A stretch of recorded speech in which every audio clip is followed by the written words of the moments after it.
So what's up? Magandang araw, magandang umaga sa inyong lahat mga kamamay. So once again, nandito ulit ako upang mag-share sa inyo ng ilang mga love advice na maaaring makatulong sa inyong buhay pag-ibig. So ayun na nga po mga kamamay, ang magiging topic natin ngayon is mga bagay na kailangan mong gawin upang siguradong bumaba ang pride ng isang lalaki. Oo mga kamamay, alam naman natin na ang halos karamihan sa mga kalalakihan is napakataas ng pride. Okay, hindi ko alam kung bakit ayaw nilang ibaba ang pride na to. Basta sinabing lalaki, so karamihan, sobrang tataas ng pride. Kung minsan hindi mo na sila maintindihan, minsan wala sa hulog yung kanilang pagtataas ng pride. Kaya mga kamamay, dahil sa problema ng halos lahat ng babae yung mataas na pride ng isang lalaki, eto nga mga kamamay at aking ginawan ng ilang mga tips, ng ilang mga guide na po pwede nyong sundan upang sa ganon tuluyang bumaba ang pride ng isang lalaki sa inyo. Kasi ang hirap din kasi kapag masyadong mataas ang pride ng isang lalaki, hindi mo alam kung saan ka lulugar. Hindi mo alam kung paano i-handle yung ganyang klase ng ugali. Kaya minsan, nag-aaway kayo, nagkakatampuhan kayo hanggang sa parehas na lang kayong maging matigas, parehas na lang tumaas ang inyong pride. Well, mga kamamay, kung gusto mo na mai-handle mo ng maayos yung taas ng pride ng isang lalaki, ito po ang kailangan nyong gawin. So bago natin simulan tong mga tips na to, isa lang hinihiling ko. Don't forget to click the subscribe button, notification bell, and syempre yung like button para sa ganon, maging updated kayo palagi sa lahat ng mga love advice na maaari kong i-advise sa inyo. So kung napindot nyo na po yung mga buttons na yan mga kamamay, simulan na po natin ang ating tips ngayong araw na to. So ano nga ba yung mga bagay na kailangan mong gawin upang tuluyang bumaba ang pride ng isang lalaki sa iyo? So number 1, huwag mong ipakita sa kanya yung pagiging martir mo.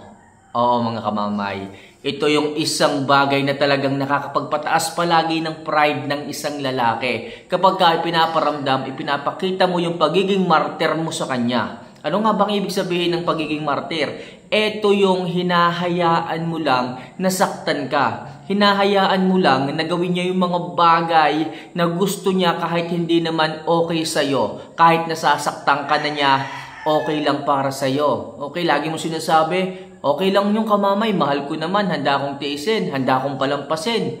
Baka magbabago. Well, kapag kaganyan ka ng ganyan mga kamamay sa isang lalaki, sa isang relasyon, sigurado ako, okay, mawawala yung respeto sa'yo. Kaya iwasan mo ang pagiging martir sa isang relasyon. Kung nasasaktan ka, sabihin mo. Kung hindi okay sa'yo ang ibang bagay o ang isang bagay, ipagtapat mo. Huwag mong tanggapin lang ng tanggapin. Huwag lang okay lagi ng okay sa'yo. Sa isang relasyon, kailangan sinasabi mo yung side mo kung hindi ka okay. At syempre, sinasabi mo rin yung side mo kung saan ka komportable. Kasi kapag ka po kayo ay palaging martir sa isang lalaki, sinisigurado ko sa inyo mga kamamay, tataas ng tataas ang pride ng isang lalaki sa inyo. Bakit? Kasi iisipin ng isang lalaki na palagi siyang tama. Yung mga salita na sinasabi niya, yung mga bagay na isineshare niya sa iyo, yung mga bagay na ginagawa niya, kahit mali, iisipin niya tama lang ng tama. Iisipin niya lahat ng ginagawa niya kahit paminsan-minsan mali na, iisipin niya tama. Kasi bakit? Kasi hindi mo kinukontra. Kasi hindi mo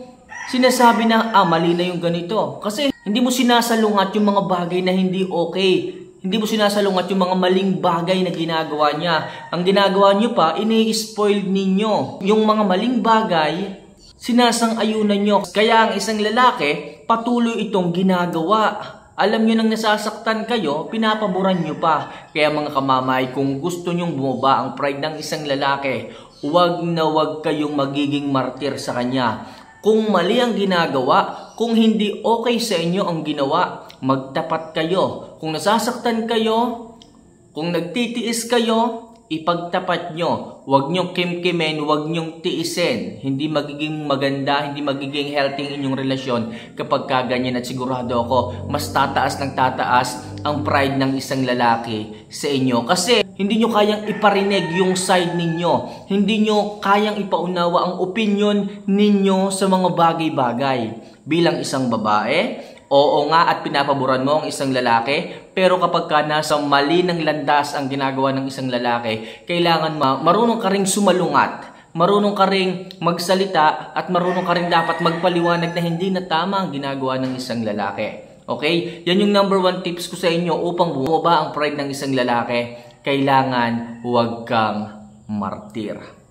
So number 2, huwag palaging palaasa sa lalaki. Oo mga kamamay, isa rin po itong dahilan ng pinagmumulan ng pride ng isang lalaki. Yung halos lahat iniasa mo na sa kanya. Pera, pambili ng grocery, pambili mo ng pampaganda, o lahat-lahat na, sa madaling sabi, halos lahat iniasa mo na sa kanya. Kapag kaganyan mga kamamay, tataas ng tataas ang pride ng isang lalaki sa inyo. Bakit? Kasi lahat siya yung gumagawa. Kasi lahat sa kanya nagmumula. So, nagkakaroon siya ng lakas ng loob, nagkakaroon siya ng kakapalan ng mukha para ipamukha sa iyo na sa kanya nagmumula ang lahat. Para ipamukha sa iyo na siya ang nagko-contribute ng lahat sa inyong relasyon. Okay? Kaya kapag minsan nagkakatampuhan kayo, kaya pag minsan nagkakaaway, nagkakagalit kayo, ang bukang bibig ng mga yan, wala kang ambag sa inyong relasyon. Kasi nga, masyado kang umasa sa kanya, masyado kang dumepende sa kanya para maiwasan mga kamamay ang pagtaas ng pride ng isang lalaki, ang pagiging masyadong mapagmataas sa kanyang sarili. Kailangan wag mong ugaliing palaging umasa sa kanya. Kung meron kang gustong bilhin, wag kang humingi sa kanya, bagkus humanap ka ng sideline, humanap ka ng mapagkakitaan para sa ganon. Kahit yung pansarili mo kagustuhan, mabili mo sa pera mo, okay? Galing sa pinaghirapan mo, hindi sa kanya. Para hindi dumating ang pagkakataon o yung oras na sumbatan ka niya sa mga bagay-bagay. Kasi umasa ka at iniasa mo sa kanya ang lahat. Kaya mga kamamay, advice ko sa inyo, huwag kayong maging palaasa sa isang lalaki. So number 3, paminsan-minsan, huwag ka ring magparamdam o i-apply mo yung no contact rule. Kung sa tingin mo nawawala na ng respeto sa iyo ang isang lalaki, kung sa tingin mo hindi mo na maramdaman yung pagmamahal, kung sa tingin mo parang hindi mo na makita yung isang ikaw sa isang relasyon o sa inyong relasyon, kailangan mga kamamay, buhayin mo ulit yan. Kung totoo pa bang nag-i-exist yung pagmamahal niya sa iyo sa pamamagitan ng pag-a-apply mo ng no contact rule. Pag sinabing no contact rule mga kamamay, ibig sabihin lang nito, aalisin mo, puputulin mo lahat ng communication mo sa kanya. Hindi ka magpaparamdam ng medyo mahabang panahon. Bakit natin gagawin yan? Gagawin natin yan mga kamamay para makita, ma-realize, magtanong, magtaka, mag-isip ang isang lalaki.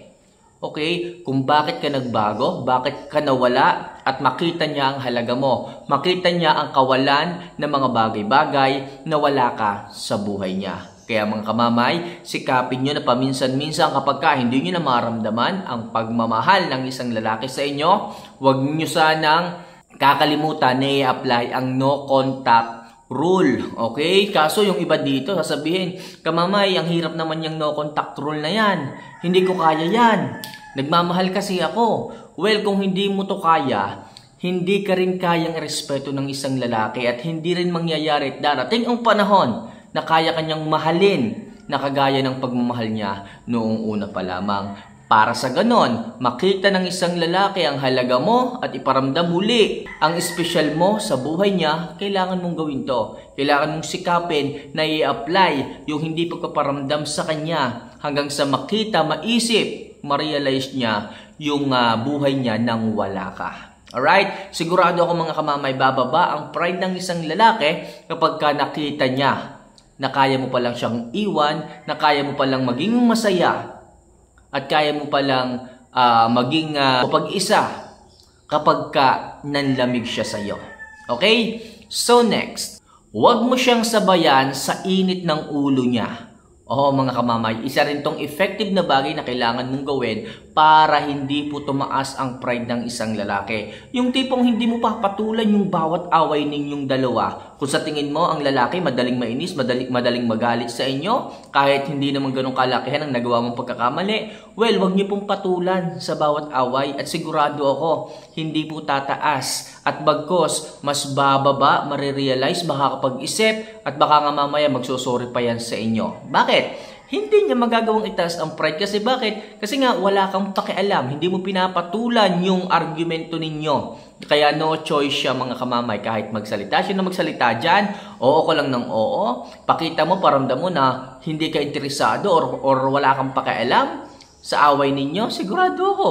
Mananahimik yan, mapapagod dyan, mag-iisip hanggang sa ma-realize niya na may pagkakamali rin pala siya. Hanggang sa mag-sorry, hanggang sa lambingin ka niya. Kaya kailangan din paminsan-minsan mga kamamay, para ibaba ang pride ng isang lalaki, huwag nyo na lang pong patulan sa bawat away at tampuhan na kanyang ginagawa. Next, ipakita mong may buhay ka sa labas ng inyong relasyon.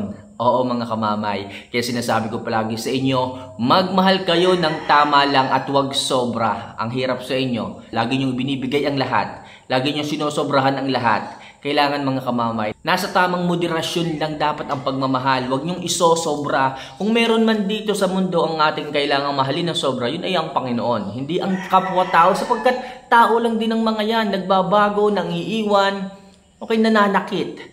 Pero sinasabi ko sa inyo, ang Panginoon, kapag minahal niyo yun ng buong buo, promise, sigurado akong mas babalik sa inyo ang pagmamahal, higit pa sa ibinigay ninyo. Pero kapag ang tao, ang bibigyan niyo ng panahon, pag-ibig, pagmamahal ng sobra, sigurado ako, masasaktan kayo. Kaya mga kamamay, sinasabi ko palagi sa inyo, ipakita nyo na meron pa rin kayong buhay sa labas ng inyong relasyon. Magtatanong yung iba dito, ano ba sinasabi mong buhay kamamay? Ano ba sinasabi mong pag-ibig sa labas ng isang relasyon? What I mean is, kailangan maging masaya kayo, matuto kayong ngumiti. Okay? Sa labas ng inyong relasyon, matuto kayong ngumiti kasama ang mga kaibigan nyo, mga mahal nyo sa buhay, at kung sino pa mang nakapagbibigay sa inyo ng pagngiti. Kailangan ipakita nyo sa isang lalaki na kahit sila ay wala. For example, nag-away kayo, nagkatampuhan kayo, nag-no contact rule kayo, kailangan ipakita mo sa kanya na kaya mo pa rin maging masaya kahit wala siya sa buhay mo. Sa pagkakataong yan, sa ginawa mong yan, sigurado ako, pag nakita niya yung mga post mo sa Facebook, pag nakita niya yung mga updates mo sa Facebook or sa social media, mapapaisip yan. Okay? Mapapaisip yan na, bakit ganun? Nag-away na nga kami, nagkatampuhan na nga kami, pero parang hindi siya apektado, parang baliwala lang ako sa kanya, nakakatawa pa rin siya, nakakangiti pa rin siya, kasama ang kanyang mga kaibigan. Nag-Ilocos sila, pero bakit parang ang saya-saya niya? Parang wala siyang problema, parang hindi kami nag-away. So makikita, marirealize ng isang lalaki na kaya mo palang maging masaya. Sigurado akong hindi makakatiis yan, i-message ka niya. Kasi isipin din niya na baka merong sa circle of friends nyo, merong isang tao na nagpapasaya sa'yo. Sigurado ako, hindi tatagal lang isang linggo, magchat-chat, magpaparamdam yan sa'yo. At anong sasabihin niya? Kamusta ka na? Na-miss na kita o namimiss na kita, bumalik ka na. So kapag kaganyan mga kamamay, sigurado ako na masyado nang mababa ang pride niyan, kinain na niya ang pride niyan. Sigurado ako, willing na siyang bumalik sa'yo at hindi na niya bibigyan pa ng sakit ng ulong isang kagaya mo. Kasi nga, kaya mo palang mabuhay sa labas ng inyong relasyon. So next, ibalik ang pag-self-improve at pagpapasexy sa iyong katawan. Yes, mga kamamay, be practical. Kung gusto nyong bumaba ang pride ng isang lalaki, muli kanyang mahalin, muling makita ang halaga mo, ipakita mo yung palagi mong pag-i-improve araw-araw, magpaganda ka, mag-ayos ka, and especially, alagaan mo yung sarili at katawan mo. Magpa-sexy ka at sigurado ako, bababa ang pride niyan. Kasi, possible, marami ring ibang kalalakihan ang gustong pumasok sa buhay mo, hindi lang siya. Kapag ka nag-away, nagkatampuhan kayo, siya rin ang mananakit ng ulo kasi possible. Okay, mag-entertain ka. Possible yun possible, pero depende pa rin yun sa'yo. Possible, kumilala ka ng ibang lalaki, ibang taong po pwedeng papasukin sa buhay mo kapag ka nag-aaway kayo. And syempre, isipin din ng isang lalaki na baka meron ng nagko-comfort sa'yo. And iisipin din niya, sayang naman itong babae na to, sobrang sexy, sobrang ganda, sobrang bango, sobrang lakas ng appeal, tapos makukuha lang ng iba. So sa halip na itaas niya ang pride niya, sa halip na magmatigasan kayo, lalambot yan. Kasi possible, sa mga araw, sa mga panahon, sa bawat oras na lumilipas, hindi natin masasabi na baka yung puso mo makuha ng iba. At yan ang iniisip ng isang lalaki. Kaya siya ay aligaga sa pag-iisip, sa bawat oras, sa bawat araw na lumilipas, hindi siya makakatiis na kontakin ka. Kaya ang isang lalaki, bababa at ibababa niya ang pride dahil nga sa pag self-improve mo at pagpapaganda mo ng iyong katawan. So mga kamamay, ilan lang yan sa mga bagay na kailangan mong gawin at sundan upang sa ganon, mas bumaba ang pride ng isang lalaki at hindi na nito itaas kailan pa man ang pride na ito. So paano mga kamamay, isa lang hinihiling ko palagi sa inyo, i-like nyo muna ang video ito and syempre kung nagustuhan mo, paki-subscribe and pindutin mo na rin yung notification bell para sa mas marami pang love advice na maaari kong i-share sa inyo. So, paano mga kamamay? Sana nakatulong ang simpleng tips na to pagdating sa inyong buhay pag-ibig. So, paano mga kamamay? Hanggang sa muli, paalam.